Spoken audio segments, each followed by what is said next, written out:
Your vehicle may be equipped with a dial-type shifter that creates a clean, low-profile center console area, which allows you to easily shift through all gears with the simple turn of a rotary dial. Plus, if your vehicle is equipped with manual mode, it gives you the option to upshift or downshift manually. To use it, make sure the gear is in drive.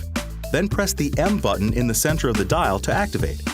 Then, use the plus or minus buttons located below the rotary gear dial to upshift or downshift.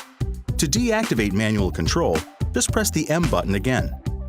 There's also a unique feature incorporated into the system to help avoid accidental injury or damage to the vehicle.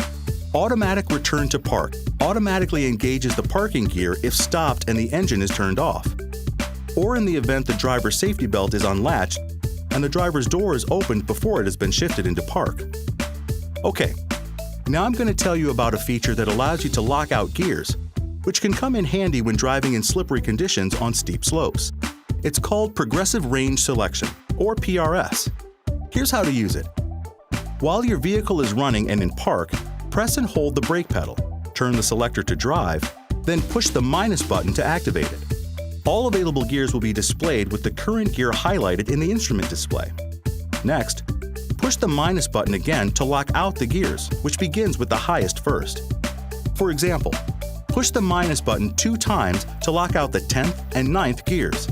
Only the available gears are displayed, and the transmission will automatically shift between the available gears. Push the plus button to unlock gears and allow the transmission to shift to higher gears. Progressive Range Selection will automatically deactivate when the ignition is switched off, so you'll have to reset it after each key cycle. Any questions? Go to owner.ford.com.